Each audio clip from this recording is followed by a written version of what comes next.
নমস্কার বন্ধুরা, আজকে চলে এসেছি তোমাদের জন্য নতুন নতুন রেসিপি নিয়ে। আজকেই বানিয়েছি আমি মুগ ডালের পকোড়া। জবরদস্ত মুগ ডালের পকোড়া বানিয়েছি বন্ধুরা আজকে।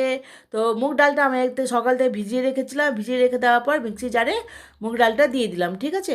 ওর মধ্যে দিলাম 4টে লঙ্কা দিয়ে ওটা পেস্ট করার জন্য রেখে দিয়েছিলাম, কিন্তু দরদরা করে পেস্ট করবে, ঠিক আছে। একটু দানা দানা দানা থাকে। তো এবার একটা বাটিতে ঢেলে দিলাম মুগ ডাল ঢেলে দেওয়ার পর ওর মধ্যে দিব স্বাদ মতো লবণ। স্বাদ মতো লবণ দেওয়ার পর ওর মধ্যে দেবো সামান্য হলুদের গুঁড়ো। হলুদের গুঁড়ো বেশি দেবে না বন্ধুরা, আমি অল্প করে হলুদের গুঁড়ো দিয়েছি।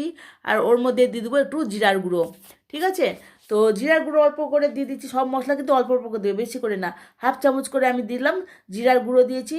এবার দিয়ে দেবো আমি ওর মধ্যে গোলমরিচের গুঁড়ো, ধরা গুঁড়ো না, গোলমরিচের গুঁড়ো দিয়ে দিচ্ছি। দিয়ে দেওয়ার পর ওখানে শুকনো লঙ্কার গুঁড়ো দিয়ে দিলাম, একটু ঝাল ঝাল ঝাল করার জন্য একটু বেশি করে লঙ্কাটা দিয়ে দিচ্ছি।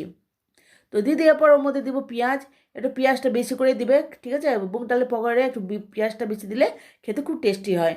আর ওর মধ্যে দিয়ে দিলাম আমি ধনা পাতা, কুচনো ধনা পাতা দিয়ে দিচ্ছি বন্ধুরা। কুচনো ধনা পাতা দেওয়ার পর ওর মধ্যে দিব এখন একটু কসুরি মেথি। কস্তুরি মেথি যদি তোমাদের বাড়িতে থাকে দিবে, না না দিলেও হবে, ঠিক আছে। তো ওর মধ্যে দিয়ে ভালো করে এবার আমি মেখে নেব। মেখে নিয়ে সাইডে রেখে দিয়েছি। রেখে দেওয়ার পর একটা কড়াই নিয়েছি বন্ধুরা। কড়াই নেওয়ার পর ওর মধ্যে বেশি করে সাদা তেল দিয়ে দিলাম।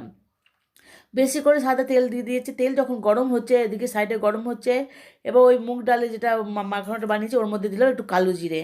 কালো জিরে দিয়ে দিচ্ছি। এবার আর সামান্য দিলাম এবার জোয়ান, ঠিক আছে। জোয়ানটা হাত থেকে একটু কষলে জোয়ানটা ওটা দিয়ে দিতে হবে। তো ওর মধ্যে দিয়ে ভালো করে এবার মেখে নেব।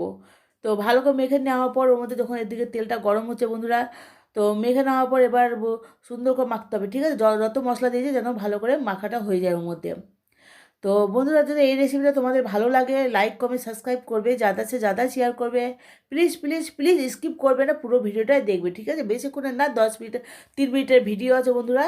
তো স্কিপ না করে একটু সময় বের করে একটু দেখবে, ঠিক আছে। তো এদিকে কড়াইটা গরম হয়ে গেছে, তেলটা মনে হচ্ছে খুব গরম হয়ে গেছে। তো আমি ছোটো ছোটো করে পকোড়াটা বানিয়ে নিয়েছি। তো এই পকোড়াটা বন্ধুরা খেতে খুব টেস্টি হয় আর একবারে দারুণ মুচমুচে হয়, ঠিক আছে।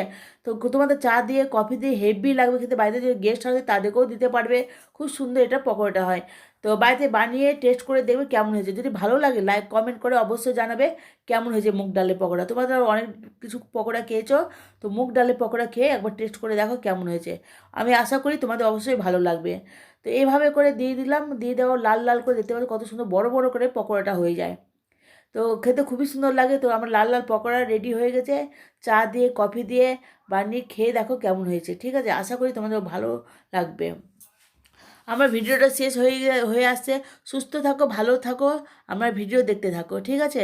এটাই আমি আশা চাই। তোমরা প্লিজ প্লিজ প্লিজ পাশে থাকো। একদিন একদিন আমার চ্যানেল অবশ্যই গ্রো করবে। তো আমার ভিডিও শেষ, গরম গরম পকোড়া রেডি হয়ে গেছে বন্ধুরা। তো এবার চা দিয়ে কফি দিয়ে তোমরা খাও, ফ্যামিলিকে খাওয়া, আর বাড়িতে গেস্টরা তাদেরকেও খাওয়া, খাইয়ে জানিয়ে কেমন লাগছে, ঠিক আছে। বাই।